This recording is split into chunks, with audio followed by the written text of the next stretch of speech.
పవన్ కళ్యాణ్ గారిని, చంద్రబాబు నాయుడు గారు, మోడీ గారు కూటమి ప్రభుత్వం ఇచ్చిన పథకాలు అమలు చేయాలంటే కష్టంతో కూడిన ఉచిత గ్యాస్ సిలిండర్ కానీ, అమ్మకి తల్లికి వందనం కానివ్వండి, ఎన్నో సూపర్ 6లో ఇచ్చారు.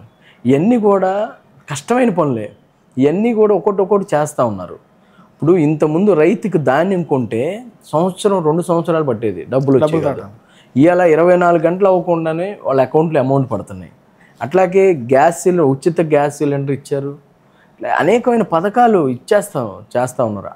చేస్తూ పోలవరం ప్రాజెక్ట్ కంప్లీట్ చేయాలి, అట్లాగే రాజధాని డెవలప్ చేయాలి, రాజధాని కట్టుకోవాలి, ఇచ్చిన మాట కొత్త కంపెనీలు రావాలి, ఈ రాష్ట్రాన్ని డెవలప్ చేసుకోవాలి, సరైన రోడ్లు ఉండేవి కాదు. ఇప్పుడు మన ప్రభుత్వం వచ్చినాక పవన్ కళ్యాణ్ గారు పంచాయతీ శాఖ మినిస్టర్గా అయినప్పటి నుంచి మీరు చూస్తూ ఉన్నారు ఎన్ని మార్పులు వచ్చినాయి. అసలుకి మన రాజకీయ చరిత్రలో అలాంటి ఎంతోమంది మినిస్టర్లు ఉన్నారు. అలా చేసిన వాళ్ళు ఎవరున్నారు? ఈరోజు చంద్రబాబు నాయుడు గారు మరి అంత వయసులో కూడా అన్ని గంటలు టైం కేటాయిస్తూ ఆయన ఆరోగ్యం కూడా పక్కన పెట్టి ఈ ఆంధ్ర రాష్ట్రం భవిష్యత్తు బాగుండాలి అని ఎన్నో ఆయన విజన్తో ముందుకెళ్తున్నారు. మరి ఇవన్నీ కూడా మనం వెయిట్ చేయాలి. ఇప్పుడు పార్టీ అధికారులు రాగానే పదవులు మనకి అన్నీ రావు. మనం కూడా కార్యకర్తలు, నాయకులు వెయిట్ చేయాలి. ఎందుకంటే గత ప్రభుత్వం చూసి ఇసుకుపోయి ఉన్నారు ప్రజలు. ఆ రాక్షస పాలన నుంచి మన కూటమి ప్రభుత్వం వచ్చినాక ప్రజలు కొద్ది సంతోషంగా ఉన్నారు. కొన్ని రియల్ ఎస్టేట్ రంగం కానీ ఇవన్నీ కూడా కుంటుపడిపోయినాయి. ఇవన్నీ కూడా కొద్ది పికప్ అవుతే అన్నీ కూడా అందరూ బాగుంటారు.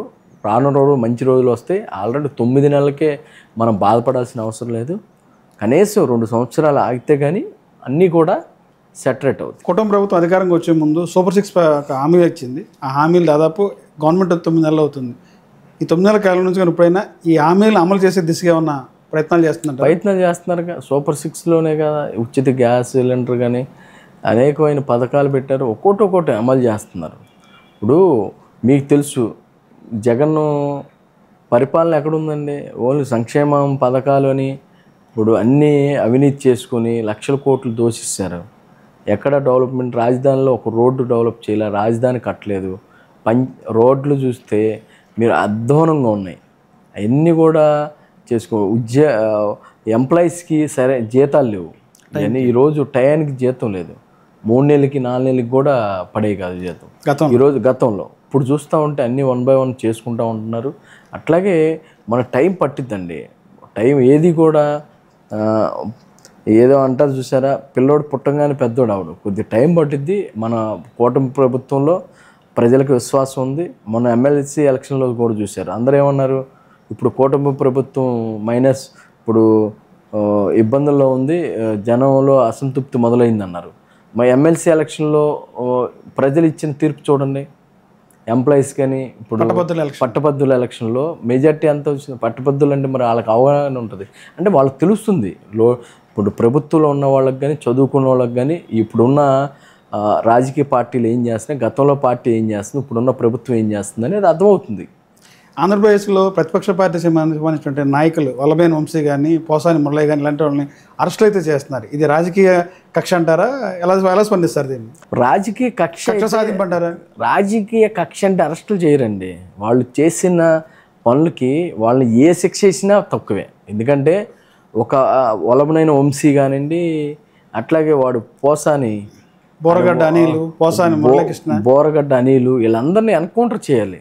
ఎందుకంటే వాళ్ళు మాట్లాడే మాటలు ఒకసారి చూడండి, సభ్య సమాజం సిగ్గుపడే విధంగా. ఎందుకంటే మరీ భార్యల గురించి, బిడ్డల గురించి, చిన్న చిన్న పిల్లల గురించి కూడా వరస్ట్గా మాట్లాడి వీళ్ళని నాకు తెలిసి అయితే జైల్లో పెట్టి 6 నెలలు, సంవత్సరం ఉంచటం కాదండి, పబ్లిక్లో వాళ్ళకి పనిష్మెంట్ ఇవ్వాలి. ఎందుకంటే ఏ రాజకీయ పార్టీలో అయినప్పటికీ కూడా, అది జనసేన కావచ్చు, టీడీపీ కావచ్చు, వైసీపీ కావచ్చు, ఎవరైనా పర్సనల్గా ఎవరిని కూడా కుటుంబాలను టార్గెట్ చేసిన ఏ వ్యక్తిని కూడా పబ్లిక్లో ఉరిదీయాలండి వాళ్ళని.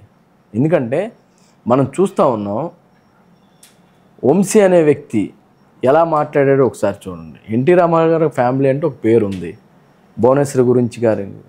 అట్లాగే పోసాని అయితే వాడు ఎంత వరస్ట్గా మాట్లాడండి. బోరగడ్డ అనిల్ బోరగడ్డ అనిల్ అసలు కాడు అద్దు వరపు ఉందండి. వాడు అసలు మనిషేనా?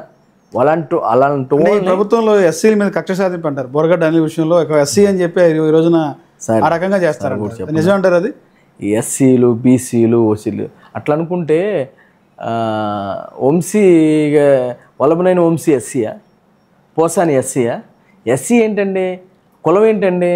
ఎస్సీ అయితే అట్లా మాట్లాడతాడా? ఎస్సీ అయితే ఏదైనా మాట్లాడొచ్చా? ఎస్సీలకి చట్టాలు వర్తించవా? కాదండి. ఒక ఎస్సీ అని ఒక బూతు మాట మాట్లాడితేనే ఎస్సీ ఎస్టీ అట్రాసిటీ కేసు పెడుతున్నామే.